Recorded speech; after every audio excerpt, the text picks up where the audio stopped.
the corner of Pennsylvania Avenue and 14th Street stands one of Washington's most stately hotels, the Willard.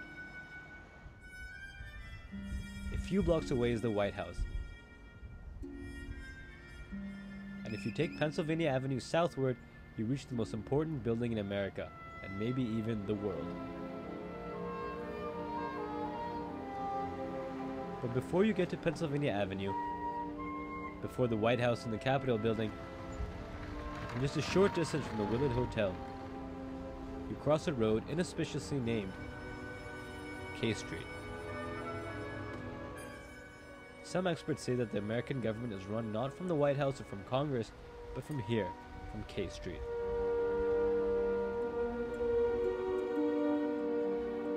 But the history of K Street leads back to the Willard Hotel. Ulysses S. Grant, America's 18th president, used to stroll over from the White House to the Willard's lobby for an evening cigar and a glass of whiskey. When Washington lawyers and elites found out about Grant's habit, they would gather in the Willard's lobby to seek the president's audience. Grant called them lobbyists, those who sat around waiting for the president in the lobby of the Willard Hotel. At a very basic level, lobbying is seeking redress of grievances, the ability to petition your government for help in getting something done, passing along information that should be taken into consideration when considering legislation. And this is a constitutionally protected right in the United States, the right to petition your government for redress of grievances. Sheila Krumholtz is the director of the Center for Responsive Politics, a DC nonprofit that collects and publishes data on lobbying. According to Krumholtz, though the right to petition government, the right to lobby, is the right of every citizen, not everyone can come to Washington and lobby. For starters, not everyone lives in Washington, where most federal politicians are based. Also, even if you are in Washington, it's not easy to gain access to politicians. Hence, people can hire the services of Washington lobbyists, whose job it is to access politicians.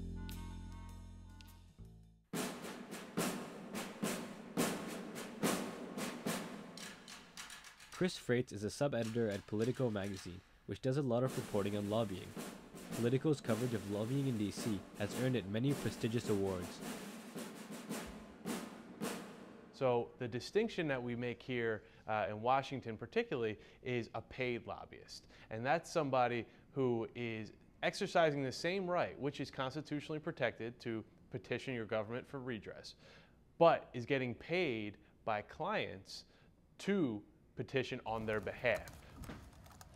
You boys from Pakistan, I should offer you a drink here. It says Tylenol. James L. Burrage is a lobbyist who's been working in DC for over 30 years. He heads Burrage Associates, a prominent Washington lobbying firm.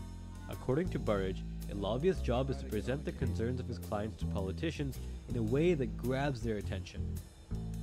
Supposing you have a plant in Alabama, and you're making widgets in Alabama, and the Department of Defense is not coming forward with the proper amount of contracts for these people in Alabama.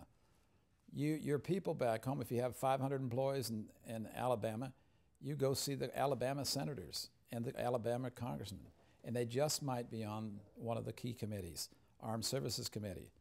If he is on the Armed Services Committee and it's a military project, they'll listen to what you have to say, and the Pentagon will listen to what the member says.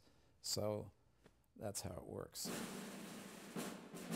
But lobbying isn't that easy, according to Freitz. Not everyone can become a lobbyist. You need a specific skill set. So then, who are lobbyists?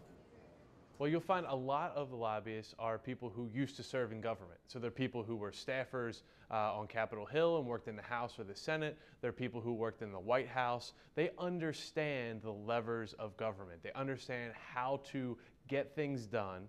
And when they leave government service, oftentimes their skill set positions them quite nicely to transfer to K Street.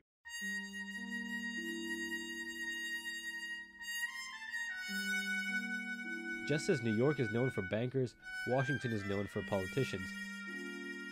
Although from different parts of the country, after spending a few years here, politicians on Capitol Hill claim the city as their own. And when they leave government, jobs on K Street are often waiting. This is called Washington's revolving door. politicians leave government from one end and come right back in through another. Some critics say that the revolving door of Washington is a dangerous symbol for American government and American democracy.